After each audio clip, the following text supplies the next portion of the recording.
Thank you, Carlos. The New York Auto Show and automotive news are hip and happening and engaging.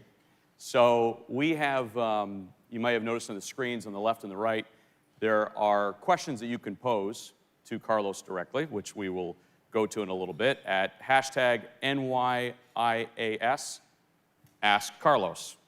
So feel free to do that, but I will begin by asking about what you just talked about, and autonomous drive vehicles. So you said 10 models by 2020. Those are 10 models on the road by 2020.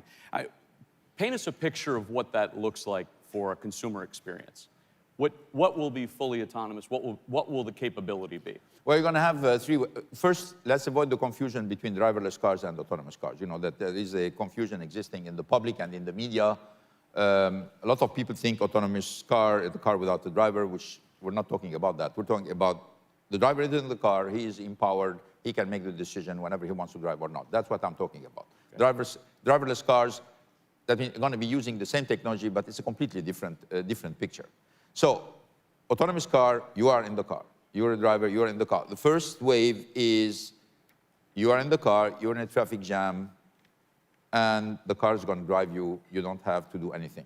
That's first step. At the same, it's going to be one lane on the highway. You are on the highway, you're on one lane, you put it on autonomous drive. This is the most obvious one. It's coming. We're talking about end of 2016, beginning of 2017.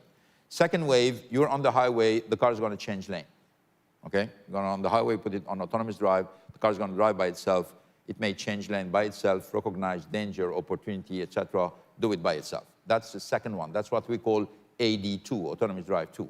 And then the ultimate one, which is our own objective, is city driving. You're in a city, and the car is going to handle everything by itself.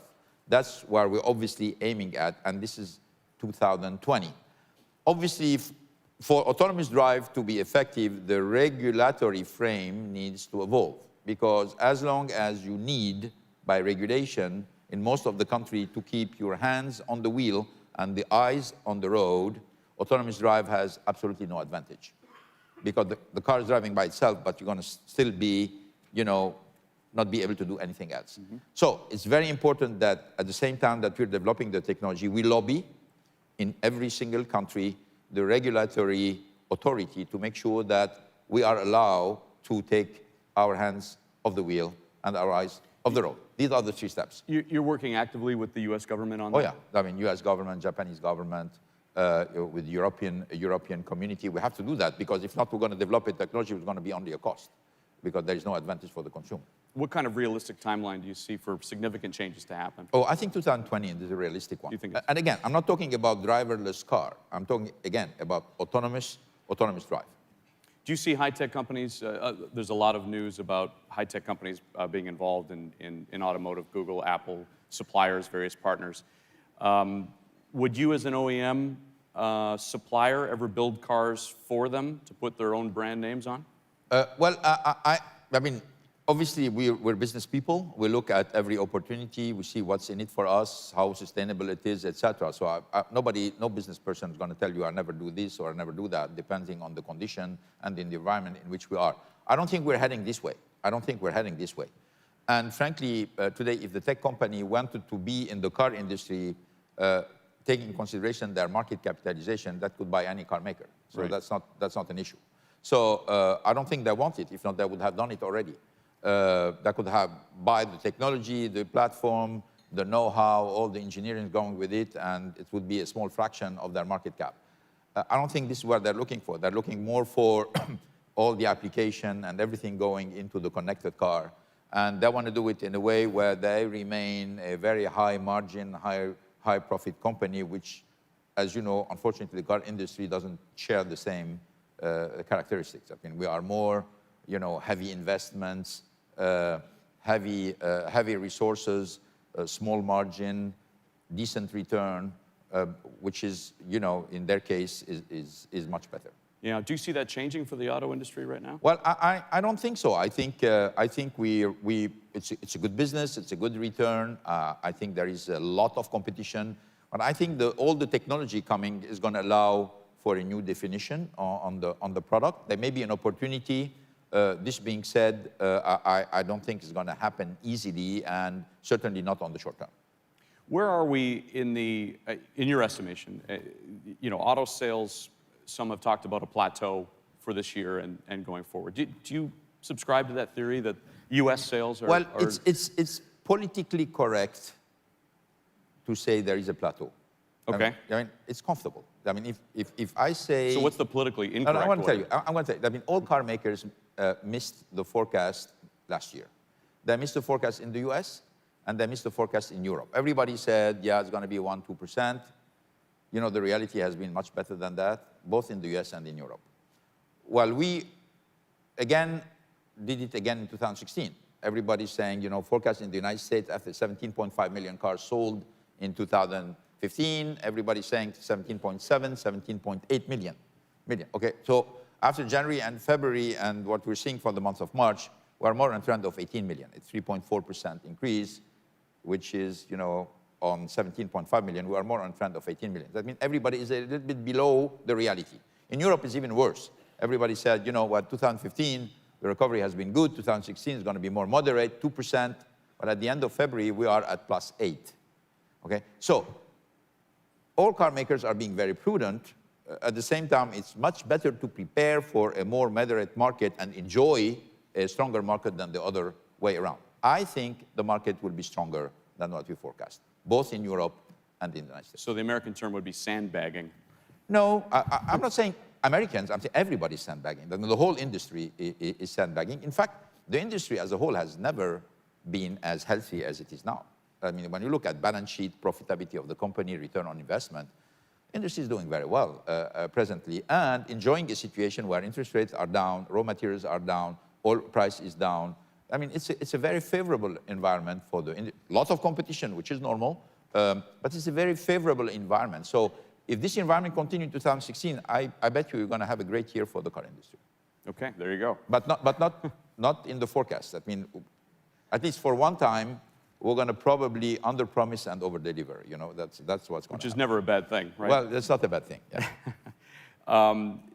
You had mentioned that Nissan North America just surpassed 2 million sales for fiscal year 15, and first time in North America, and now you're ahead of Honda for the region. Do you feel the company is on track? You've been very public about the 10% market share goal. How long is that going to take to get to the 10% market? You know, the 10% is not a goal, it's a milestone. I mean, I don't want anybody here, and certainly not our team, to think that 10% is the goal. It's not. It's a milestone. We have to reach it. There you go. You could write that down. We have to continue. We have to continue beyond that. And I'm saying this because obviously market share milestone and market share result is in function of the investment you do. I mean, you cannot realistically shoot for 12% or 15% market share in the United States if you don't make the corresponding investments in technology, in product, in dealer network, in marketing, etc. We're doing all these investments. So it's normal that we are trying to get the return on this investment by having a bigger part of the pie. So 10% is a milestone. I think it's a milestone which is totally feasible. It's going to require, obviously, a lot of talent. We have this talent today. It's going to require a lot of product. We think we have the product today. A lot of technology. We're bringing the technology. So I think it's going to be a relatively in the, you know,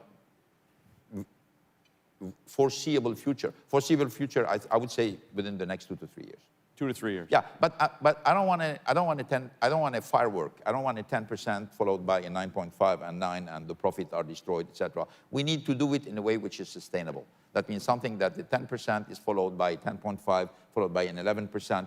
I think we want a progressive, constructed market share which makes sense. That's why I'm not putting too much stress on the timing. When I'm more focused, and growth. I think everybody in the team, is sustainability of the business. That's very important. So you believe you could take it beyond 10%? Yeah. Okay. You got that, Jose? No pressure. Speaking of pressure, EVs. Why aren't more people buying EVs in the U.S.? More people? More people. Why aren't more people? Well, I think... Obviously, gas prices being... You have 2, 3 things going today against EV, even though I still think it's just a temporary slowdown.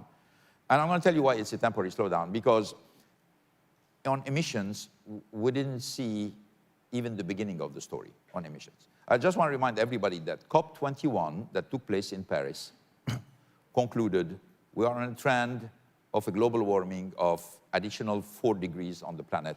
And everybody said we are in a zone that nobody understands. What does it mean? But we know it's a bad zone. So everybody agrees to say the +4 needs to come down to +2, okay? This was consensual, everybody signed on it, except that now everybody's working into how we reduce the +4 to +2, which is the agenda of next COP, COP22, which takes place in Morocco.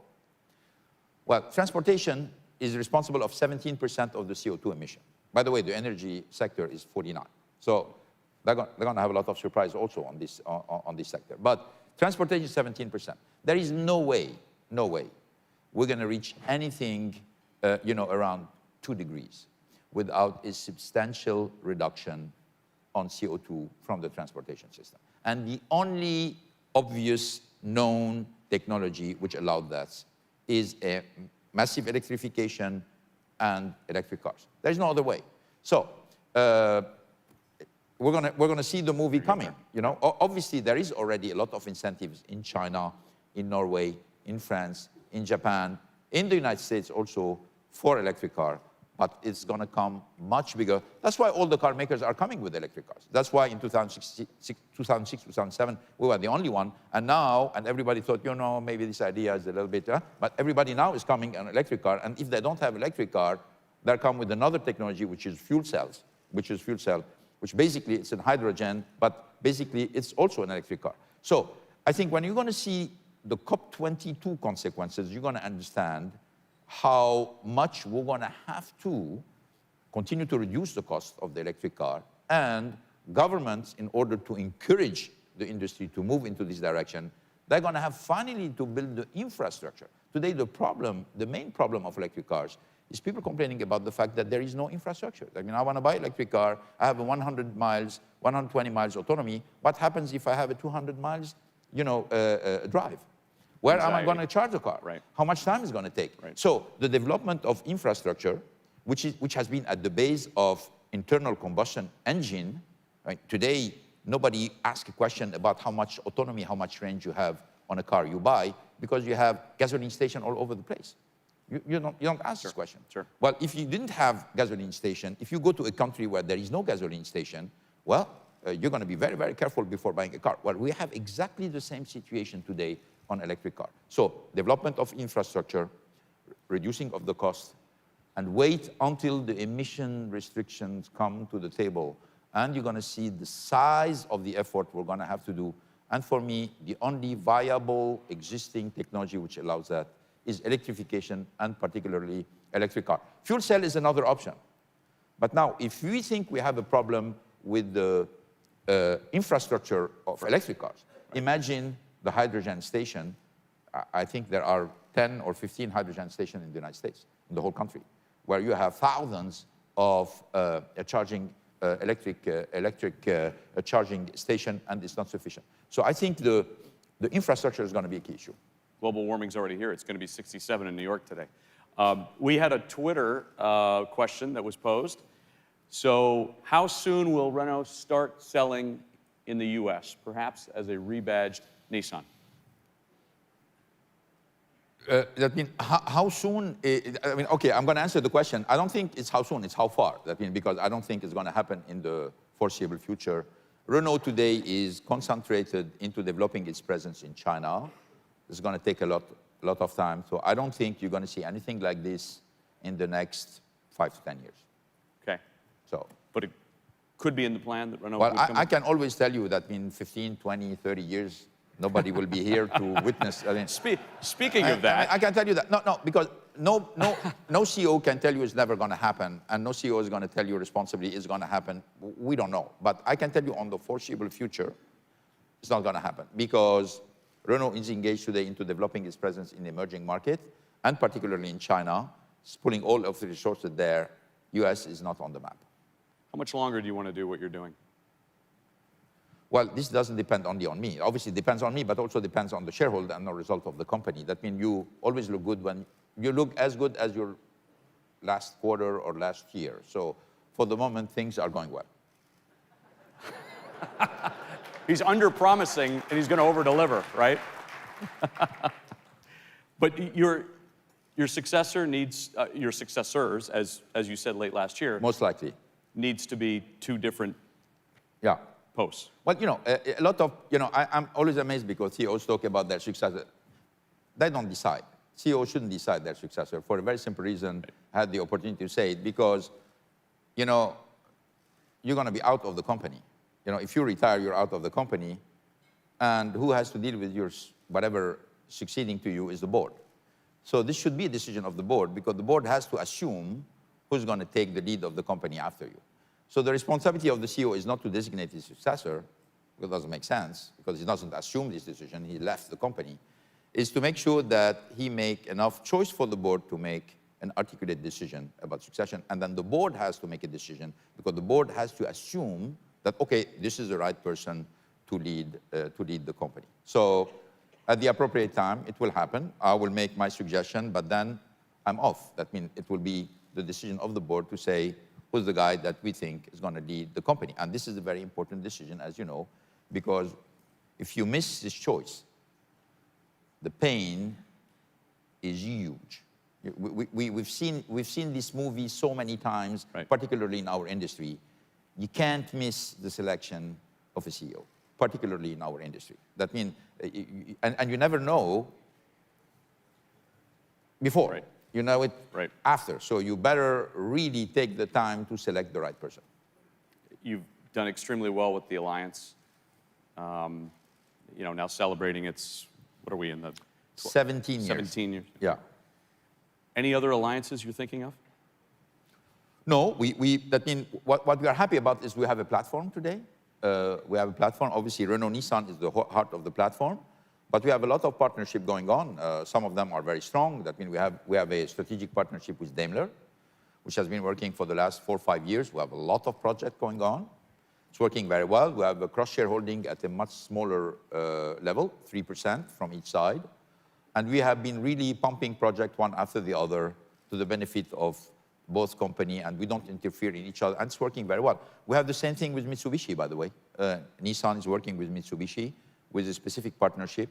So what is good about the alliance is that we created a platform on which we can establish projects where company work and deliver synergies in a way which is effective. And even though you know very well that car companies have a lot of problems to work together, we've been very efficient concentrating on the strengths that the other partner bring to you, much more than how different he is and how much of a better job you would do if you were doing everything yourself. So this kind of mindset has been absolutely crucial. It's very easy to write on a paper. It's very difficult to implement when you come to the reality. That means we are, in Renault-Nissan, we have about 430,000 people. We have massive engineering structure. And you know very well that engineers trust doing everything by themselves. That means if you give them the opportunity, they'll do everything. So forcing them to accept from time to time that taking a technology from somebody else can be faster or a better solution is not something which is obvious. But making it a culture is even something more unique. And I think that one of the strengths of the Alliance is having this mindset change. It's not always easy, it always requires a lot of efforts, where people accept in a certain way for the sake of the business, for the sake of the interest of the company, to not to do things and let somebody else do it. I can tell you that when we have to convince our Infinity people to take a Daimler platform, or I'm sure that Dieter Zetsch is having the same problem when it comes to take a Renault engine on a Mercedes car or on a Smart, etc. There is a lot of discussion, there is a lot of frictions, okay? But at the end of the day, the maturity of the automaker, showing that we are first a business before being car fans and technology lovers, etc. That means we first a business, that means we accept that somebody else can do it faster, better than us, we take it. Very good. I know the people of New York appreciate having a global perspective. I know that the New York auto dealers appreciate that as well. They have a special surprise for you. Mark Scheinberg, as a thank you. Please, a big round of applause to Mr. Ghosn. Mr. Ghosn. for joining us, and for Jason Stein for a great interview. So, we know you travel around, and of course, in France, it's known for its pastries, the eclair, the croissant, and stuff like that, the macaroon. New York, we have our own. Yeah. And this is a tradition that we started some years ago where we want to present our keynote speaker with something that's really New York. And so it's not quite the French pastries on it, but in Utica, New York, somebody came together and said, why can't we take the best of both worlds? People who love vanilla icing and people like chocolate icing and put it together, and lo and behold, we have a black and white cookie on this. So we'd like to present you with... It's the whole plateau? No, or one? I'll take one at a time if you wouldn't mind. And I think the gentleman would love to. Thank you very much. Let me take this. Yeah. So, ladies and gentlemen, Carlos Ghosn. Yeah. Thank you.